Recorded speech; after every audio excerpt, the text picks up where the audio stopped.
So this is a conversation with Wafa Mustafa. She's a Berlin-based Syrian journalist. We spoke about her father, Ali Mustafa, who was forcibly disappeared by the Assad regime on July 2nd, 2013. Wafa highlights the fact that those who are forcibly disappeared are often depoliticized and quoted in quote-unquote humanitarian language.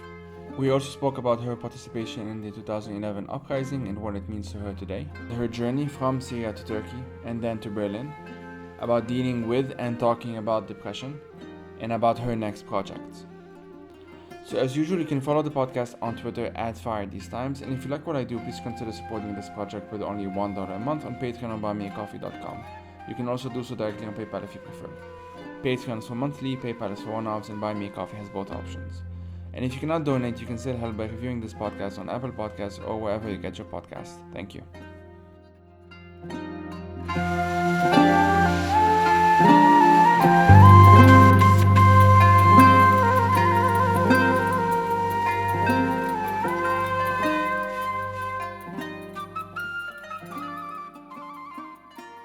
My name is Wafa Mustafa.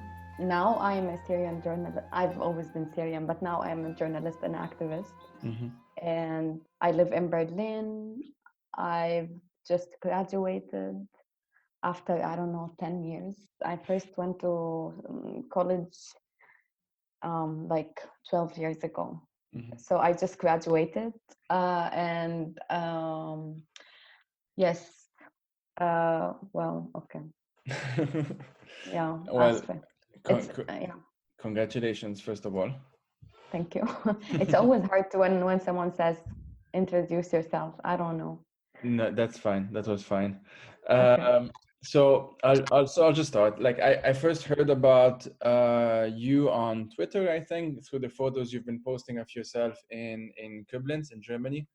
Mm-hmm. And but for those who don't know, I'll quickly say that Koblenz is where the world's first criminal trial dealing with atrocities committed by the Syrian regime is being held. And the photos, of course, that you've been posting are usually you holding photos of your father or sometimes even of other Syrians who have been forcibly disappeared. I recognize some of the faces, although not all of them. So your father. So let's just start with your father, if that's okay. So your father has been in Assad's prison for 7 years now. I think just recently you commemorated the seventh year, if I'm not mistaken. Yeah. So for those who don't know, can you kind of tell us a bit about him, like what happened, just kind of, general introduction Yeah. to your story and context, if that's okay. Yeah, sure. Well, yes, on the 2nd of July, my dad completed 7 years in one day. But today he completes 2,573 days. And he got I don't think arrested is the right word, but he was forcibly disappeared on the 2nd of July 2013, and he was at our home in Damascus, while the other part of the family lived in Masyaf, our hometown, which is I don't know, in the middle of Syria, I guess. And yes, before that we used to like to live together, me and my dad, for a few months. He moved from Masyaf to Damascus because it was less pressure for him. Masyaf is a quite like little small town, so, and he was arrested before that twice, so it was a bit difficult for him. So a few months before he got arrested for the third time, he decided to move to Damascus, maybe just it's more, I guess, a little bit more relaxing. And so on that day I wasn't home, I was in Masyaf. And he and my mom weren't meeting for a while, and then he suggested, in a very romantic jest, which my dad is quite hard to express his feelings. So he called my mom and said, why don't you come and we spend some time together. So yes, my mom was actually, everyone was quite scared of traveling, because everyone was being kidnapped, everyone was being arrested from checkpoints and stuff. So my mom didn't really like to travel a lot. But then yeah, it was the right moment. So she did, and yeah, she prepared a lot of stuff, his food, his favorite food, clothes, and yeah, and then she went there. Yeah. And he And I was sorry. no, please go ahead. Yeah, and well, if I'm to describe what exactly happened, I was asleep Mm-hmm. in Masyaf, Mm-hmm. and my mom called and said, can you call your dad?"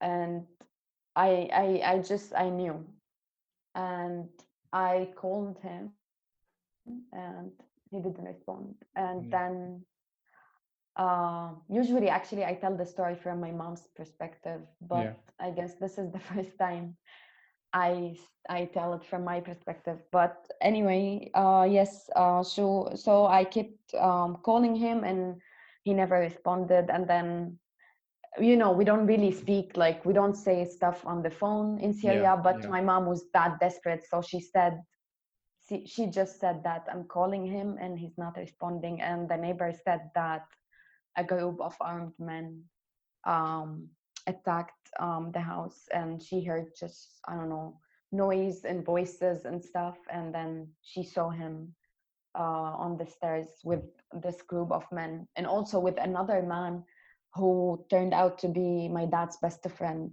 And he's the same person who actually, a year later, his family was told that he got killed under torture.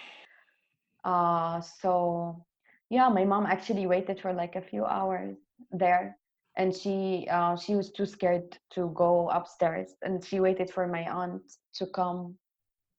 And yeah, so, and then they went there, and yeah, everything was broken. Everything was like, she couldn't recognize anything. And yeah, that's it.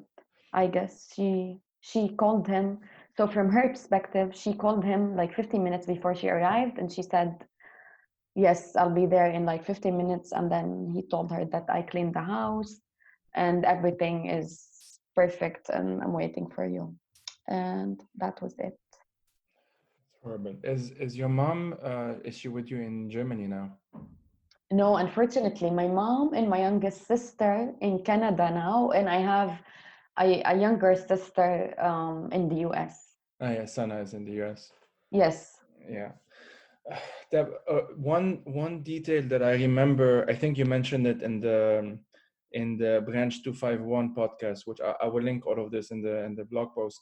You Mm-hmm. mentioned that if I'm not mistaken, please correct me if I'm wrong, but like your father had told you to immediately leave the country in case this actually happened. Yeah. And something like what, if you just a few days later you and your family were already on your way to Turkey with pretty much nothing on you. And so this is what actually, like, did I get the timeline correct? This was, so basically this was in July 2013. Yes. So my dad told me this. I mean, from the very beginning of the revolution, and I guess every like family member told their families that they should do so, because it is the situation in Mm-hmm, Syria. If mm-hmm, if anyone get arrested, then the rest of the family would definitely get arrested to put mm-hmm, pressure on this person, and especially women. We don't have any like boys in the family, so mm-hmm, it is even like more sensitive. And also, obviously, because I got arrested before, so we have like a record, so it was more dangerous for us. And actually, when my dad told me this for the first time, I was like, I almost laughed. You know what, this is still something I cannot believe, that I, like, every time we talked about detention with my mm-hmm, dad, and every time someone got detained, y- y- you would never imagine that this would happen to you or like to your family. right. And every time we talked about it, I was very like, I was very sad for them and stuff, very scared, but it didn't come up to my mind at any point that, even when sometimes I said that, okay, so my dad I might get arrested, but actually I believe that I just said that for the sake of saying that. But I didn't actually imagine. It's still, I mean, I always say that sometimes I still like look at, I don't know, like when I was in Koblenz and in the middle of all these photos, when I saw my dad's photo, I really couldn't, for a second, couldn't, like, I was shocked that, okay, but why is my dad for, so this, it's not something that we accept, or, I mean, obviously I'm trying to not to accept, but I'm trying to somehow find a way to deal with it. But it is like every morning I wake up and I'm like, just wait a second, where am I mean, why do I have a photo? I mean, I've never had a photo of my dad like nearby my bed. So every time I wake up now, I'm like, wait, what? Why do I have a photo of my dad here? So it's yeah, it's I don't know if, I mean, I guess all families, I mean, everyone have their own ways to deal with it, or like to, I don't know, to feel towards stuff. But I'm sure that it's never easy, or never, like, it's never something that you actually accept and you believe, even after 50 years, 100 years. And if I'm not mistaken, the photo that you would be holding is actually a photo where you were with him in that photo. Yes. So this is actually a very sad thing. I just realized that well, my dad is not a fan of like being in photos, being photographed. So and I was the same somehow, and I just realized this after he disappeared, because I realized that that was the only photo for me and him after I grew up. I have no other photos, which is, I mean, it sometimes when I post like old photos on, or I post the same photos again, it breaks my heart, because I don't have other photos. So yeah. And so for those who don't know, in Koblenz, so we mentioned the trial. Can you talk a bit about what the trial represents? What is it about? And also, because I think, if I'm not mistaken, you're part of Families for Freedom. For those who don't know, also, like, what is the group about? Yes. Well, so the trial is prosecuted in Germany now. Two former officials in Al Khatib branch in Syria, which is which is one of the many branches that ruled by the intelligence in Syria, which is a very it's I mean, I guess it's very desperate that many branches are called the death branches, but because everyone is desperate just to show the world how bad the situation is. But Al Khatib was also very famous for its bad reputation. So these two persons who actually fled to Germany years ago are now being prosecuted and accused of cases of like killing under torture, of detaining people, depriving them from their freedom, and even like there are cases of sexual assault. So I guess it started in April, somewhere towards Something like sometime that, towards the end of April. And yes, so when it started, I mean, I've been following the news of, even before it started, I knew about it. And because it started somehow in Berlin, so I'm here and I'm quite trying to follow the news of everything. So I've I've I've been following this, and when it started officially, it was a very confusing moment. It is very emotional for us, for everyone as Syrians, to see just to know that some criminals are being prosecuted. So this is like the first layer, which made us very emotional and very quiet, like maybe not happy. I don't really use the word happy, but quite maybe satisfied at some level. But yeah, in the beginning, I was trying just to process the news and everything, and I wasn't sure how I was feeling. But I decided, I just remembered that at one point I said, okay, so I want to go there, but I don't just want to attend the sessions as like I don't know, someone who wants um, I don't know, witness this moment. I also want to take my dad with me, because I think that he's the one who deserves to witness this moment. And then, as I'm part of Families for Freedom, a women-led movement whose relatives and loved ones are all disappeared either by Assad, by ISIS, by like groups that following the opposition, unfortunately. So yes, so what we do actually as a group of women is that we go everywhere. We don't only tell our stories. We don't, I guess this is something that I'm very proud of, that we're not, we actually resist to be presented and to act as victims. At some level we are victims, obviously, but we don't act according to that, because this means that at some point we'll just accept to do the least we can, and we're trying to do our best. We are active on many levels. We are active on a political level. We meet politicians, decision makers. We talk to them. Somehow we have clear like demands and visions. We also like do events to raise awareness regarding the nature of detention in Syria. We talk to the public in many different, we approach the public in many different ways. We also like do have our own approach to like, I don't know, to support and also to bring families of detainees together to make this movement stronger. So as a member of Families for Freedom, I suggested that to the group that I want to go there and take my dad's photo and the photos we have of detainees whose actually families send us these photos like last year, I guess.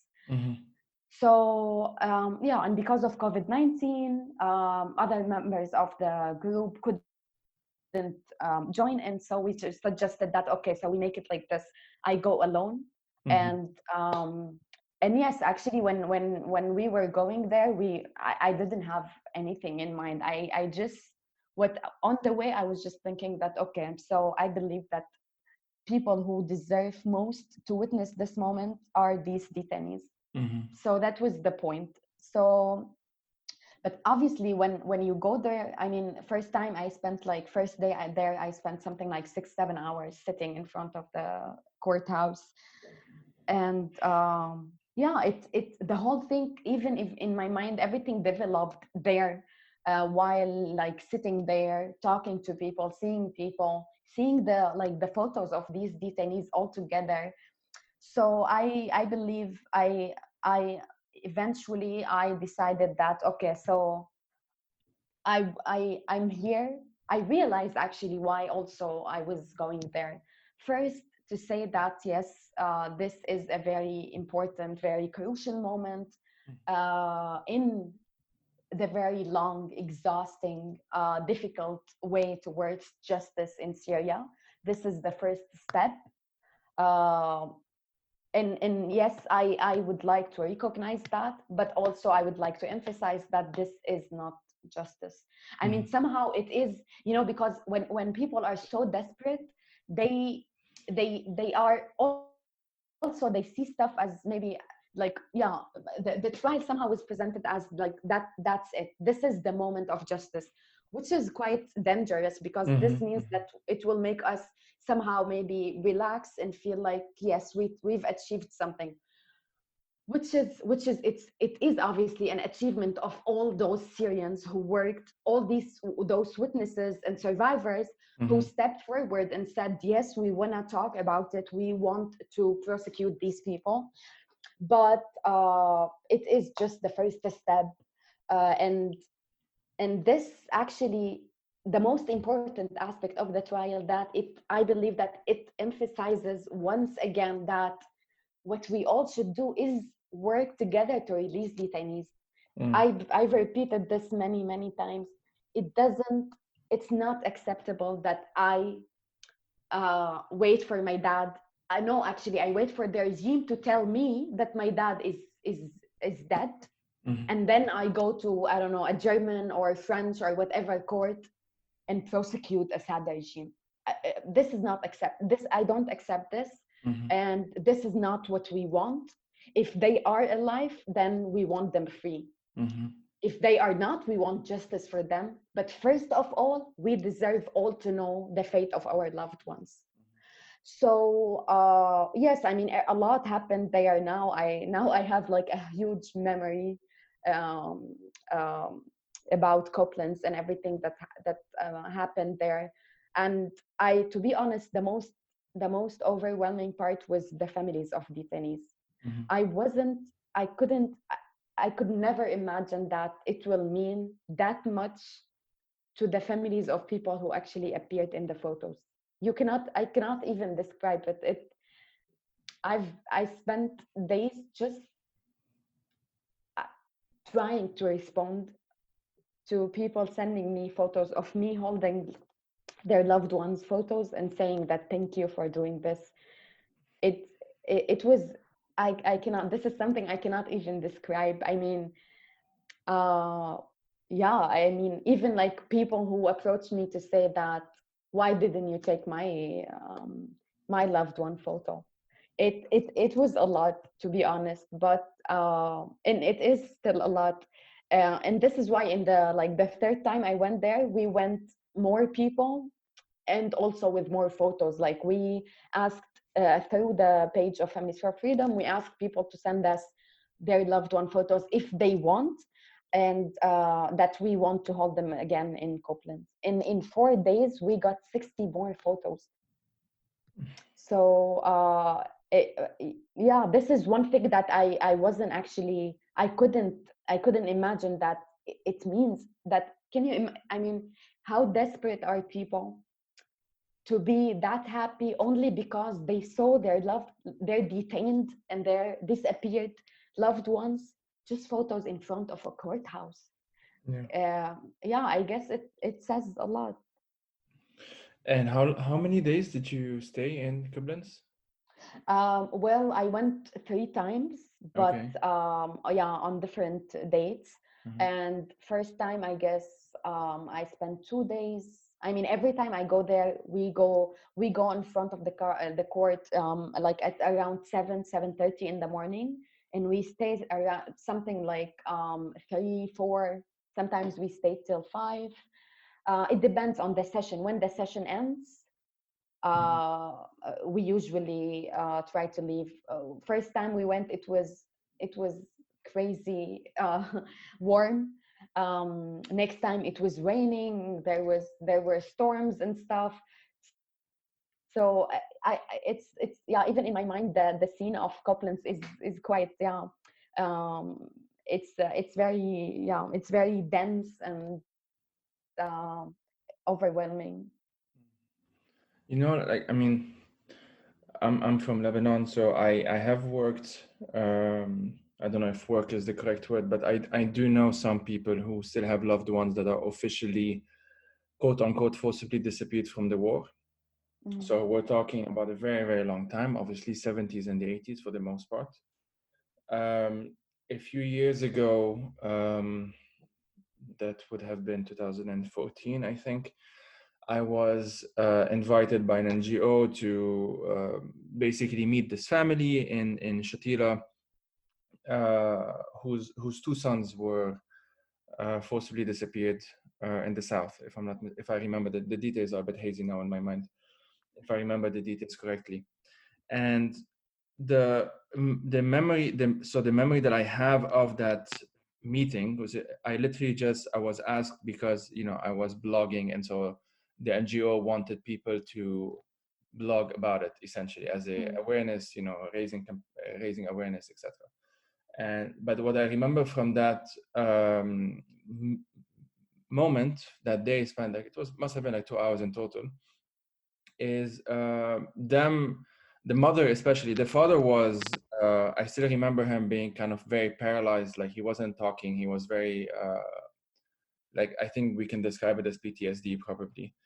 The mother, she was the one talking to me, and she kept on giving me the photo. And it broke. I remember just this like breaking my heart, because I couldn't do anything. I was just blogging about it, but that was the closest thing to even recognition that she had back then. There is a equivalent group in Lebanon to Families for Freedom, but it's very different because it's no longer seen as a quote unquote ongoing problem. And that is something that's actually a huge problem in Lebanon, because, and this is why I wanted to link it in a sense, because in Lebanon, I mean, you probably know this, but for those who don't know, when the war ended in 1990, it ended under very bad conditions, in the sense that all of the warlords came together. It was actually under Hafiz al-Assad's control, essentially, that it happened. And they came together and they basically decided to stop the war. That was the Ta'if agreement. But that came with an amnesty. So the amnesty was basically all of the crimes committed during the war, or the majority of them, with the exception of crimes committed against religious or political leaders. All of the other crimes were exempted from prosecution, which is the vast majority of the crimes, obviously. And so this is how the 90s were in Lebanon. And so what this translated into is that the families, the people who have still loved ones, relatives, friends who are officially quote unquote missing, المفقودين officially, uh, they cannot do, there's no legal recourse for them to do anything, because the crime is no longer legally a crime. And so my fear has always been that this is what people will try, or what the powers to be, let's use a vague term, would try to do with Syria. And that's why I'm very grateful that you and Families for Freedom, and of course many else, are not accepting this quote unquote compromise. And I would even say that today, even though it's 2020, I still think that this is a threat. Like, this is something that they can, if they do these quote unquote peace negotiations, that this is actually something that they might agree on at some point, and that this is something that we must really, really be very, very careful about and resist, and not accept. Like you said, exactly like you said, that just not accept anything other than just justice, to know what happened. And if we do know what happened, to actually have repercussions and to have accountability, because the lack of accountability obviously is the main story of the war in Lebanon, and unfortunately on a much wider scale in Syria as well. I totally agree. I think there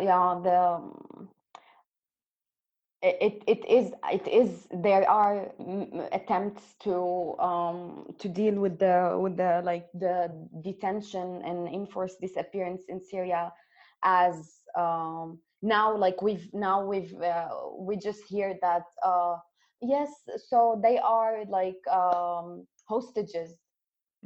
and and and this is something that has been said during peace negotiations. Yeah. And it might, because they are using the fact that people are so desperate, people are so tired, that they might accept actually anything. That okay, we'll release them, we'll do like yes, we'll release them because they are like hostages, which is very dangerous. And I understand why families might not, a lot of us might not maybe realize how dangerous it is and what that means. uh, and now this is being actually promoted in Syria. And like just 2 weeks ago, I guess the civil defense in Syria launched this campaign that called, I guess, not hostages, I guess. Not hostages, yeah. To say that this is not acceptable. And those are detainees, they are not even prisoners. Like the terms actually. And yeah, I mean it's sadly we've developed this knowledge. I wish we've developed it in different circumstances, but we've developed this knowledge that what are the differences between these terms, what when they say prisoners, what that means, when they say hostages, what that means. So now it is actually, and I believe that the fight in Syria and the battle is also on narrative, Mm-hmm. and terms are very crucial in that. Can you tell us the difference between the words for those who don't know? Well, yeah, in my very humble knowledge, I believe that it is related mostly to the reason for which people are like detained or arrested or in prison, and the the fact that their family, so prisoners are probably, I guess, and I hope that lawyers and those who are experts will correct me if I'm wrong, but I guess prisoners is more used to things that are not like, if you just say prisoners, like not political prisoners, it suggests that they are not imprisoned for political reasons. Yeah. And that also, I guess, it suggests, at least I guess what I understand from the context of Syria, that their families might have access to them and might know their fate and where they are and their whereabouts. Mm-hmm. But when someone is, I guess that I'm sure that we use the term detained or enforced or forcibly disappeared when someone is arrested for reasons related to the revolution or to political reasons, and and they are not mostly, no, they are definitely not arrested by like an order from an actual authority, which is Yeah. like, I don't know, a judge or whatever. These are things that that committed by the intelligence. Mm-hmm. So, and which they are, I guess they are not actually and like a formal or like an actual entity or whatever. So it is all committed by them, and it also means that the families are deprived the right to know.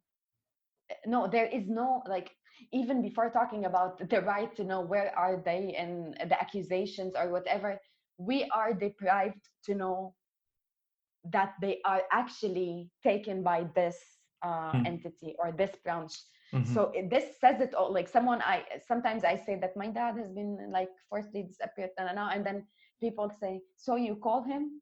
Well, I mean, I know it's complicated, and like the nature of detention is different somehow, maybe from one place to another. But I try to say that I don't even know if he's actually who kidnapped him and why, Mm-hmm. and Mm-hmm. if he's actually still alive or not. And this applies um, for enforced disappearance. Mm-hmm. I guess in detention, it is maybe, I don't know, it is somehow different, but I'm not sure, to be honest. I don't want to say something that I'm not sure of. Yeah, yeah. But yeah, hostages also, I guess, suggest that there is a war between two parties, and then some people who had nothing to do with anything were actually taken by one, like by one party, and so Mm-hmm. now we want to solve it, so let's just give people back to their families, which Yeah. is not the case actually. I mean, one thing that I insist on all the time is that my dad was political. He was not, a lot, many people in Syria were arrested for different reasons.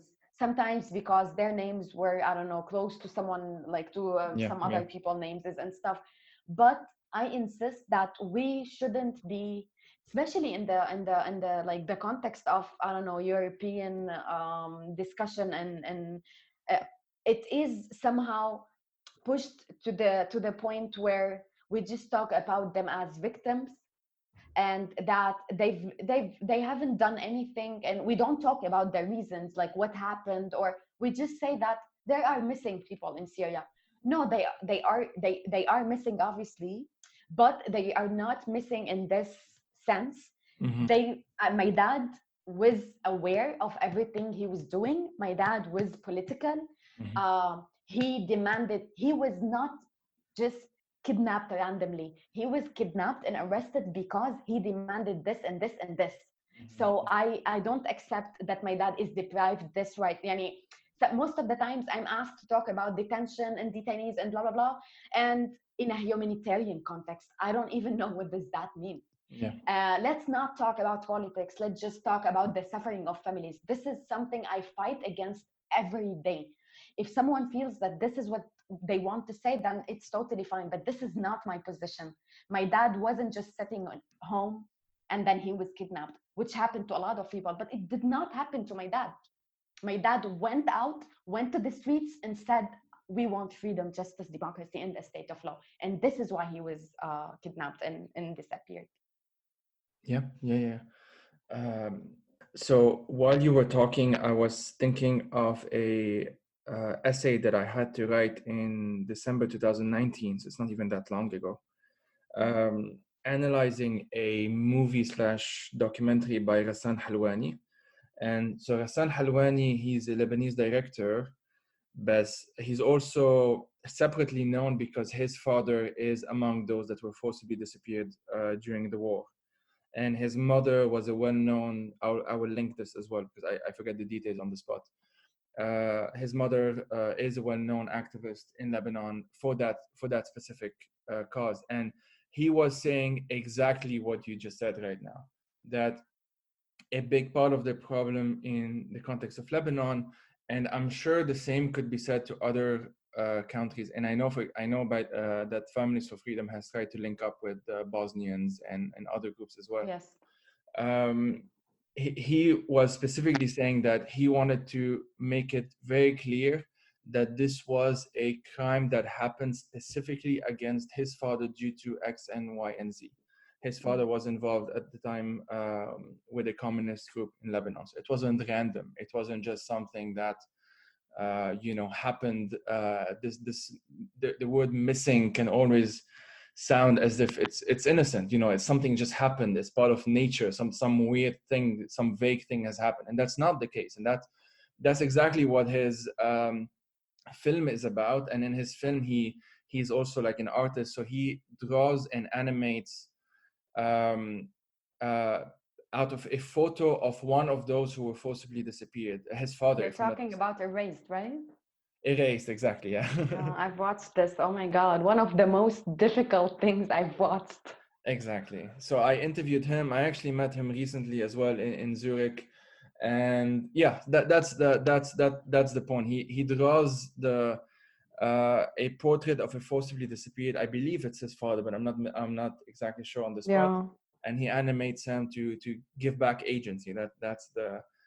That's the point of it. But yeah, so we mentioned that Families for Freedom linked up with Bosnians, and I don't know, maybe others. I'm not entirely sure. Can you talk a bit about this process? If you know about it, if you don't, it's fine. You mean the process of Yeah, just what linking exactly? up with like other Yeah. groups, like Bosnians in this case, or maybe Argentinians. I'm not sure, but there are similar-ish. It's never the same situation, of course, but the depoliticization of such crimes, unfortunately, has been common in other contexts as well.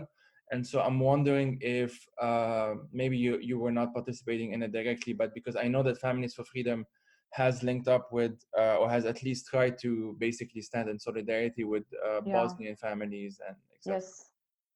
Yeah, I mean, to be honest, I wasn't very present when the meeting, when also the ladies from Families for Freedom went, I guess, to Bosnia and met women from there. I wasn't actually there, but I think that it is we are very like we are trying to pay attention to that, not only because some contexts are similar, but because also we know that there is a lot to learn from their experiences. I guess yes, the most the most apparent experience, I would say exchange is between Families for Freedom and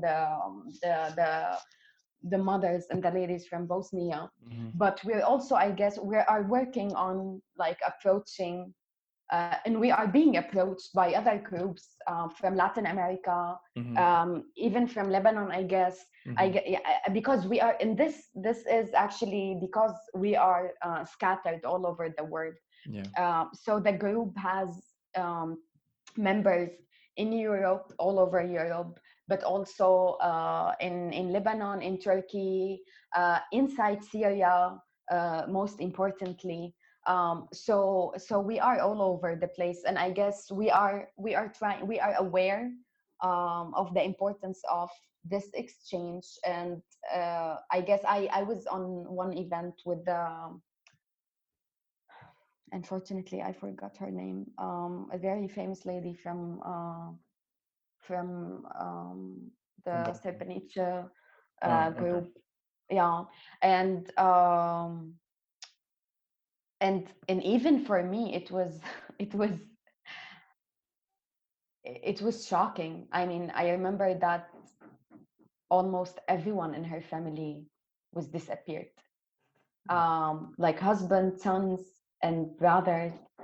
And yeah, it is, to be honest, even like, even when you have such a like a difficult, or I don't know, like an ongoing suffering, you still, I'm actually shocked by the fact that I can still be shocked by other Right. people's experiences.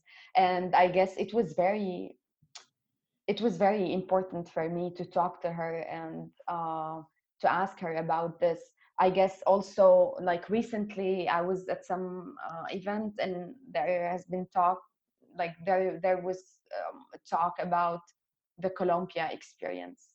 Yes. and um, and I guess, as you said, it was very important for us to say that the example is great. And I've read a little bit about that. And but it's very crucial for us to say that this could not be applied to Syria if this what is being suggested, Mm-hmm. because we do not trust the Syrian government. Mm-hmm. And sometimes, most of the times, to be honest, this is something that we discuss all the time. Most of the times when it is discussed by non-Syrians, we are pushed somehow, or we are like pressured by saying that, yeah, but most importantly, we want them back. And if that means that we should collaborate, or we should work somehow with the Syrian government, then we should. And this is, and I always say that we don't say that because we are arrogant, and we are saying that no, we don't want to work with them. But obviously, if after 10 years it's not that clear that we cannot trust them, Mm-hmm. and that they would never do anything that is in the favor of Syrians and Mm-hmm. Syrian people, then this means it doesn't need us to be politicians and I don't know, political analysts and experts to know that this is the case. And this is, to be honest, something after I've like now I'm like being present in events and stuff. Mm-hmm. I could like, I didn't imagine that this is actually something that we will discuss every time for hours. That Yeah. why don't we trust the government? And yes, but we don't have other options. Obviously, yes, we don't have many options, but also we don't have many options because the way the whole world is acting. Yeah. So it is very complicated. And sometimes we are pushed, I mean, sometimes we are being like isolated, sometimes we are being like in many events, to be honest, as like we are first presented as families of detainees, or families of victims, and or victims ourselves. And we are like pushed to the side while other people discuss politics and political ways to solve the problem. Mm-hmm. And then we are asked to talk about our suffering and our pain. And which is it is valid, everyone can do that. But at least I'm saying that for us, this is something we do not accept.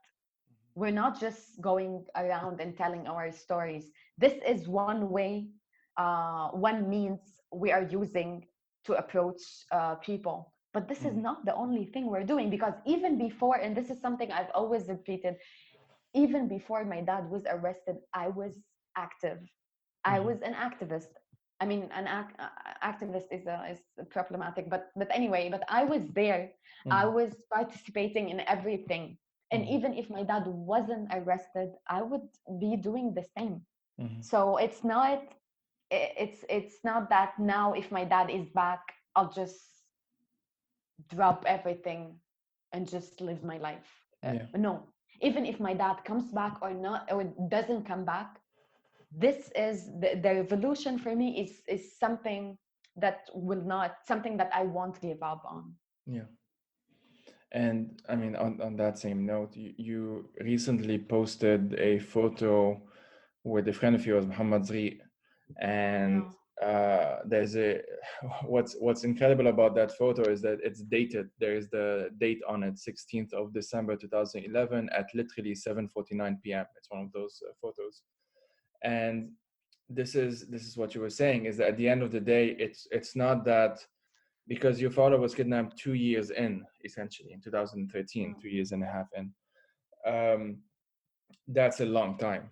Like for the Lebanese listeners to think about this, I mean, just just think of how much it feels that October 2019, how long it feels ago, because so much has happened since, and we're not even talking about massive amounts of murders and forcibly disappeared, or it's not even on the same scale. And even with that, we feel like this was like, for me, when I think of the October protests, it feels like it's 5 years ago, and it's not even a year ago, because of so much that has happened since.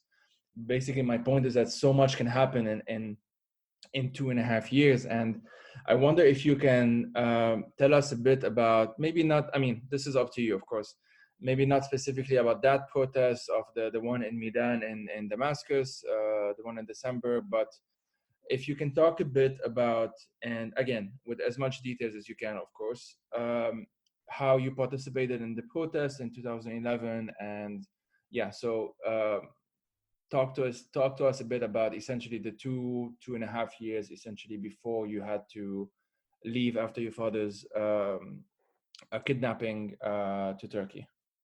Mm. Um, well, yes, I always like to emphasize that to me the revolution even started. Um, if I'm asked to like to give a specific date, or like the moment I felt that the revolution in Syria, or I knew that it will start, was in front of the Libyan embassy. It wasn't even like, nothing was happening in Syria back then. It was in Libya, and we were protesting in front of the Libyan embassy in solidarity with protesters. So it was for me. I mean, I have video from there, and as usual, I guess this is the only video I have from protest, because I mean, when the protest took place in Syria, it wasn't something that you could film, or you would. I didn't even have like when the revolution started in Syria. I put my smartphone aside, and I got this like very old phone that only do calls, doesn't have camera or anything for safety. So I don't even have like photos or anything in protests. So that was actually, maybe this also plays like a role in my memory, but that's that was the only video I have where I obviously I'm protesting. Yeah. And also because there people were chanting obviously against Gaddafi and stuff, but among us everyone knew that we were not only talking about Gaddafi. Yeah. And even the police knew, because the second day they attacked the protest and they arrested some people, and we had to run, and and I was slapped by an officer that day, because I was wearing a necklace of the Palestinian map, and I've been like wearing this for like 10 years before that day. So so I was slapped by him, and he said, you something like, you Palestinians shouldn't involve in like in internal Syrian affairs, something like this. So because he thought that I was Palestinian, and that moment is very, like, that slap is very clear in my mind. And because I was slapped again by like a professor a journalism school later. So I have like a series of images of me being slapped by people, but yes, so that moment for me was very crucial. And and as I said also earlier, that the culture of protests is not wasn't new for me, because my dad was political.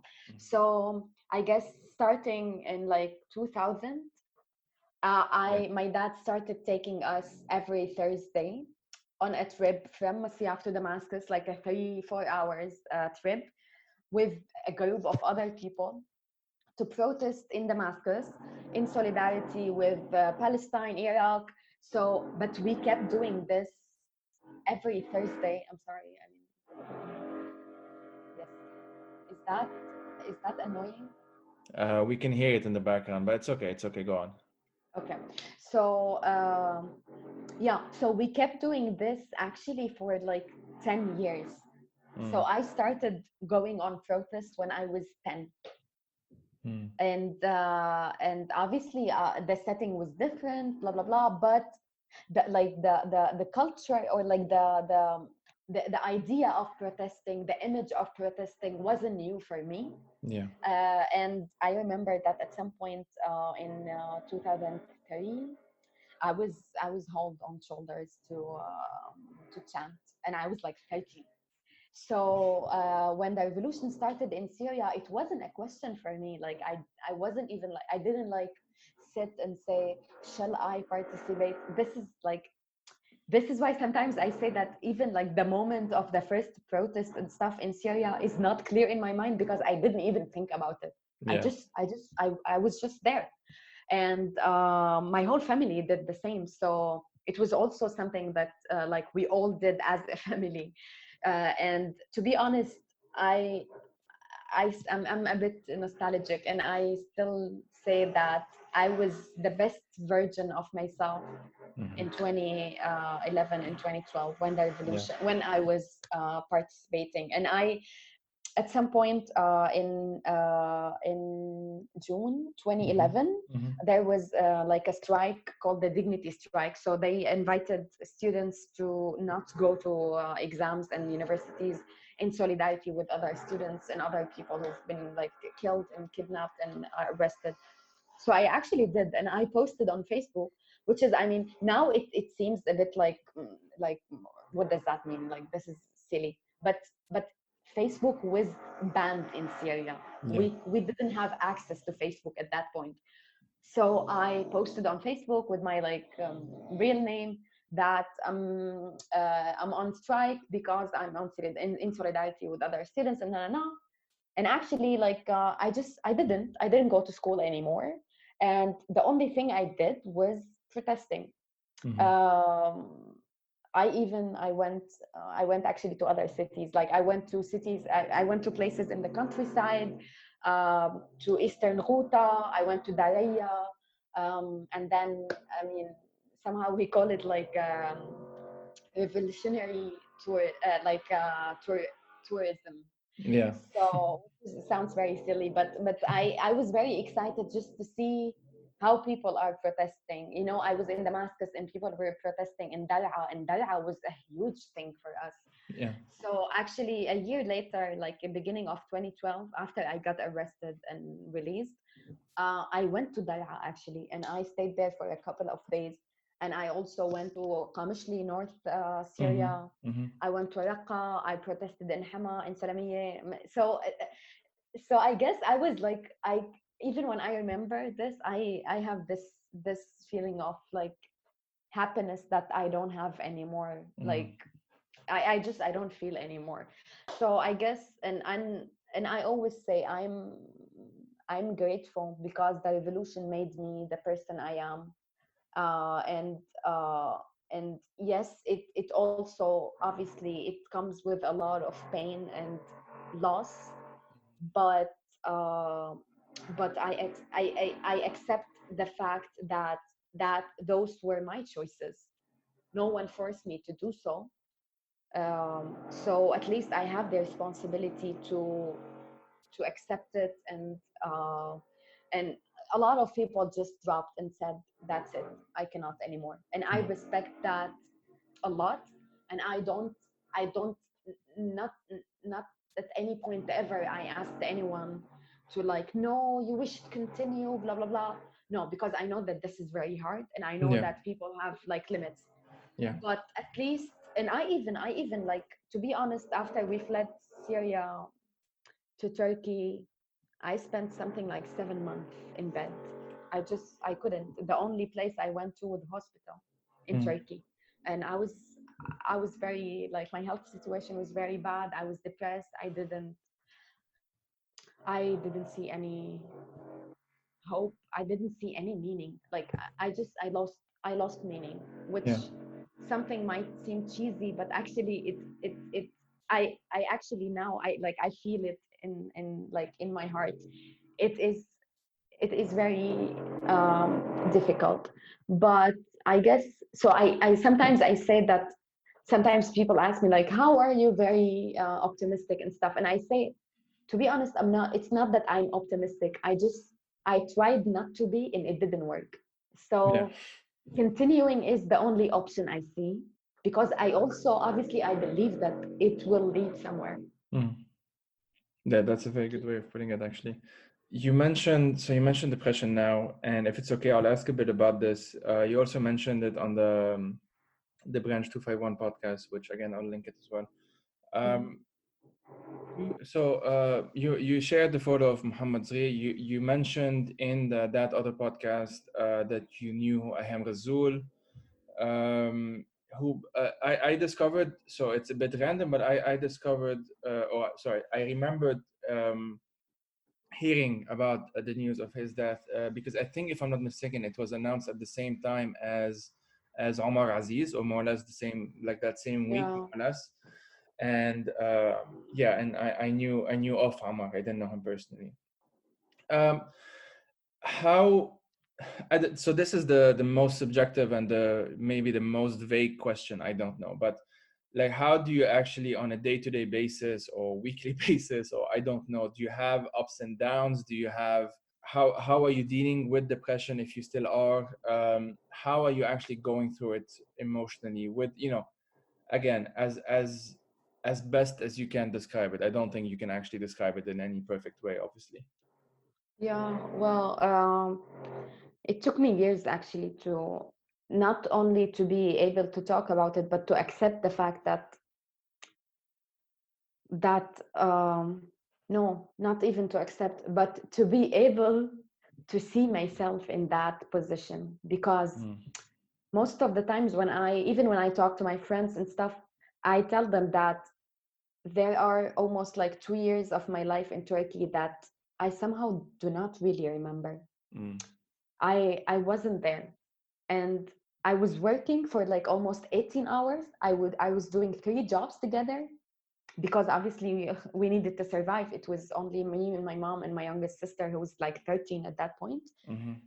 So I was it's not that at like first 7 months I couldn't even leave the bed. I only went to hospitals, and I was telling my friend actually a couple of days ago that uh it it I still somehow uh I don't even know how to say that. It's like, I don't know how to. I still remember, like, you know what, I do not remember. I just remember that period as still images. So I see myself in bed, and I see my mom and my youngest sister sitting next to me and just crying and asking me every morning to get up, and I'm just silent. And I still, to be honest, I feel very guilty, because we all left Syria together. Like, Sana was at that point in the US, and unfortunately she had to suffer all of that all alone. But somehow I even deprived my mom and my sister the right actually to grieve, because I just collapsed. So I still remember that at one point my mom was I can see it now. I'm in bed and my mom is sitting next to me, and my sister as well, and my mom is saying that please do not give up on hope, at least for me and at least for your dad, because he will be back. And I remember exactly that. This is something I cannot even imagine that. I understand why and how I said it, but it hurts me a lot every day when I remember it, that I said that. In the back of my mind, there is knowledge I had that is telling me that I should feel guilty now and I should feel sad, and that I should not accept, and that I should get up now for you and for my dad and for my sister. But to be honest, I feel nothing. I'm not even sad seeing you, my mom, crying for hours next to me. And I was, yeah, I was, I guess I would say I was that depressed. And yeah, 7 months later, the situation was getting worse. So I had to find a job. So I did. Like I went to another city. I was looking for a job, and then I rented a house, and I brought my mom and my youngest sister.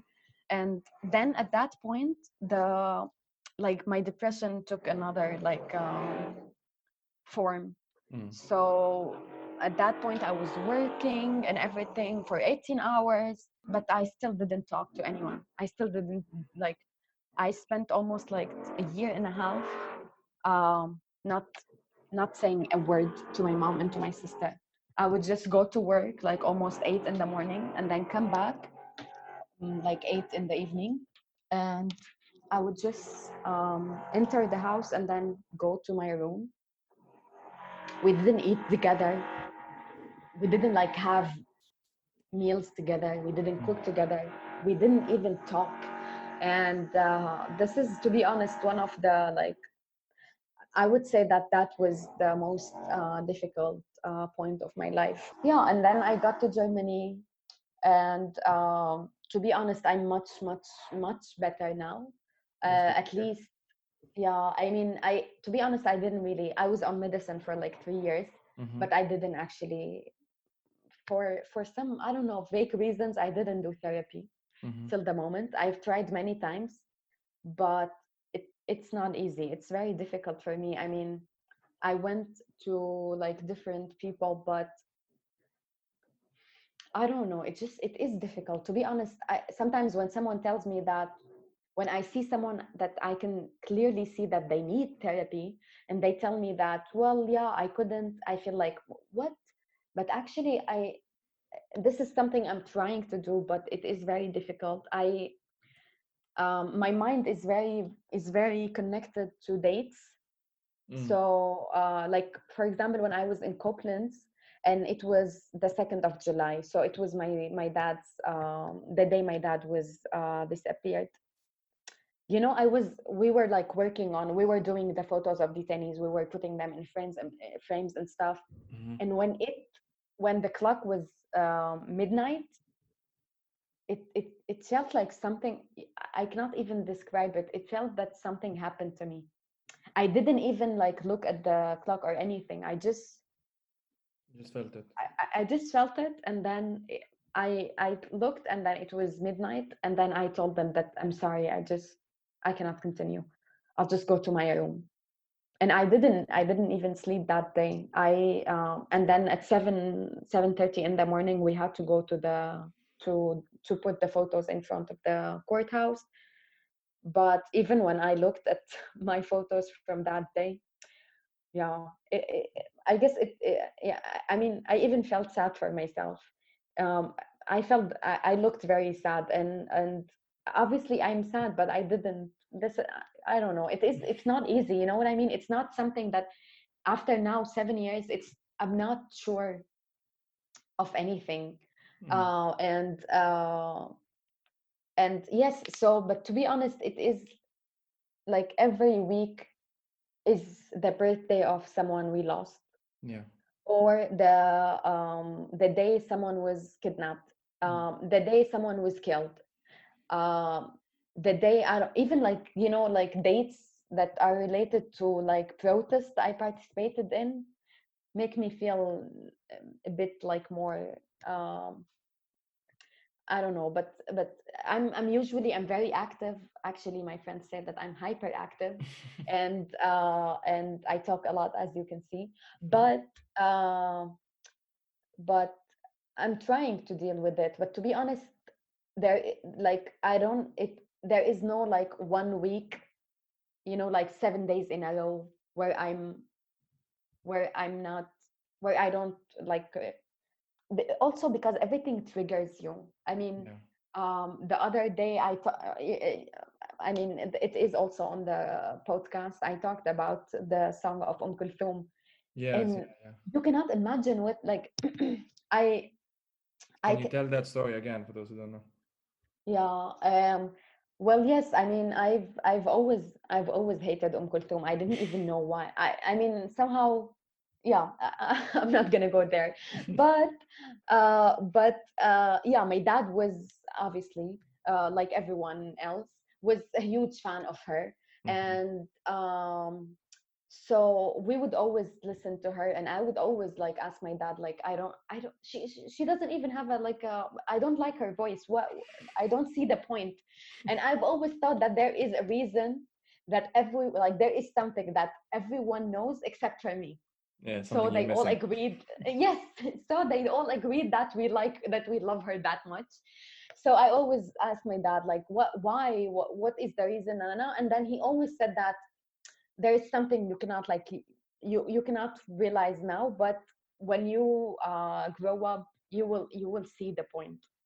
And yeah, and I kept asking, like I nug a lot, and I kept nugging at my dad for like years, and he kept actually answering me every time. I don't even know why.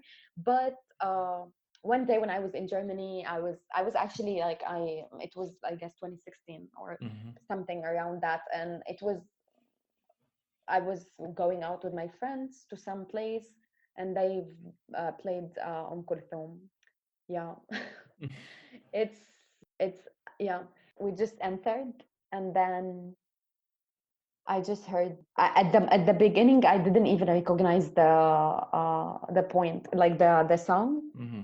And I just heard yeah, قلبك نعيم الروح والعين, and then I was like uh, okay.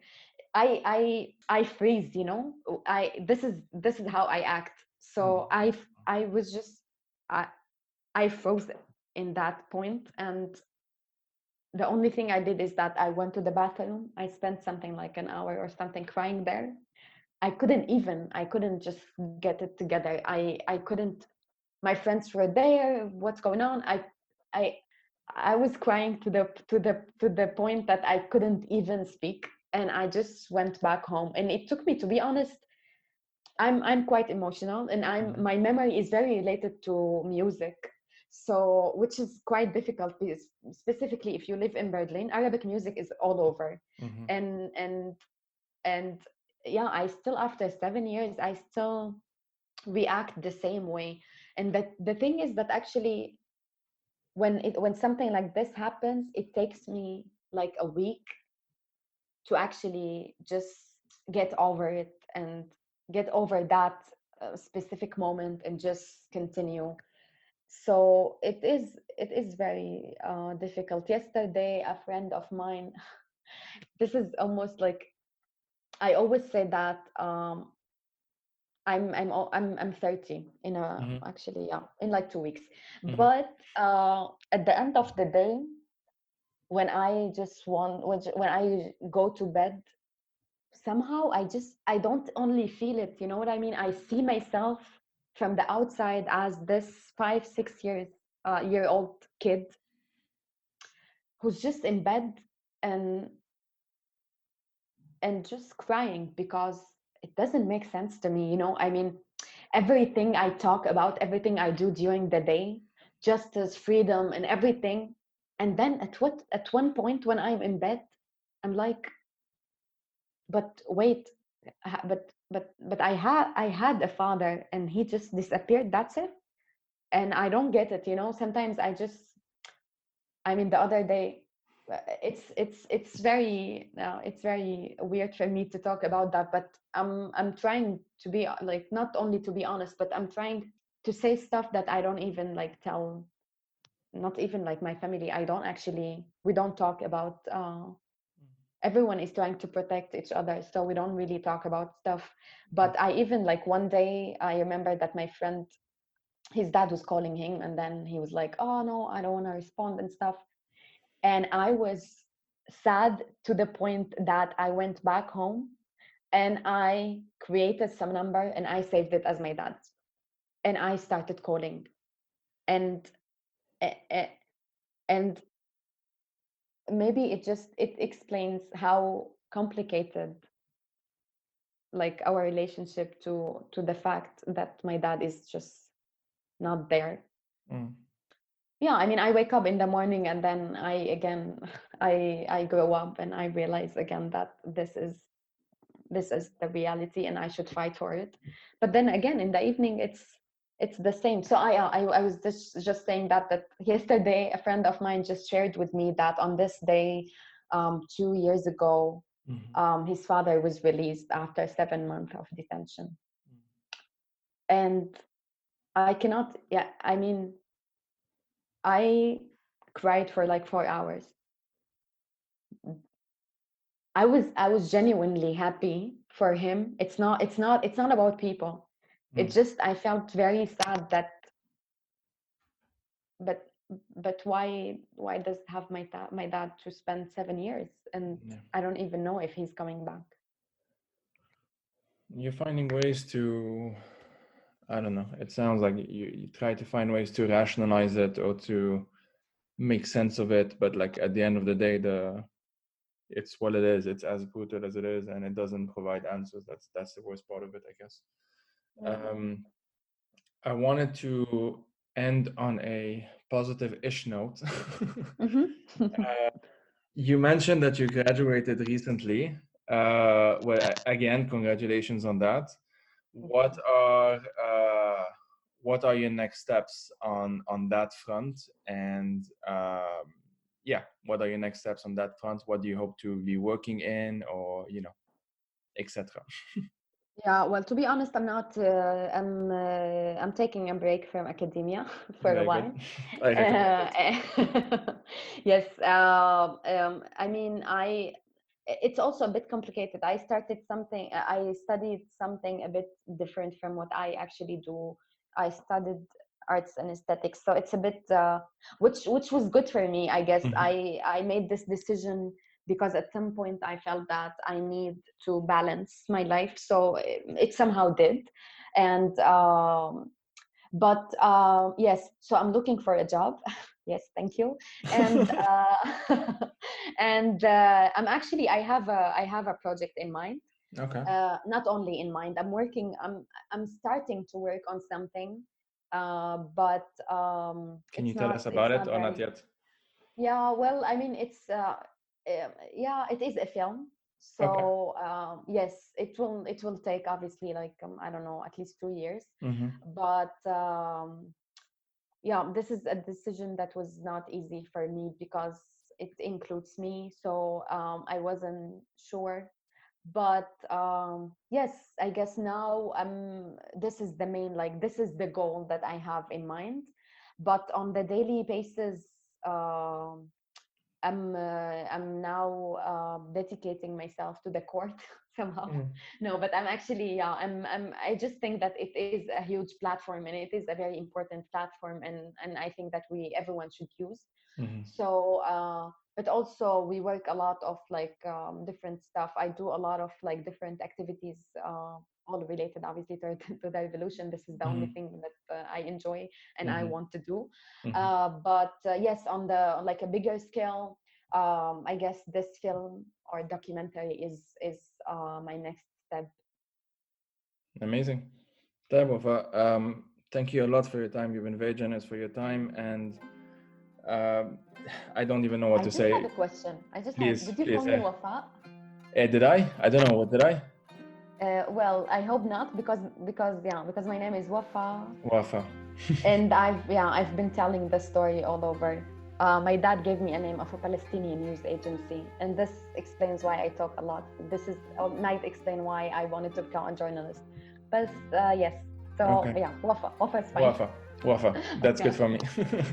Thank you a lot for your time, and good luck on everything. Please take care of yourself as well. I mean, you don't be too harsh on yourself. I think what you're doing is already, pretty much impossible. And thank you for what you're doing as well. And I really hope that you get good news at some point. And thanks for talking to me anyway. I hope so, and thank you so much. Actually, I mean, the conversation is for me is somehow, I don't know, like surprisingly very smooth, and yes, thank you so much for the opportunity. My pleasure, honestly.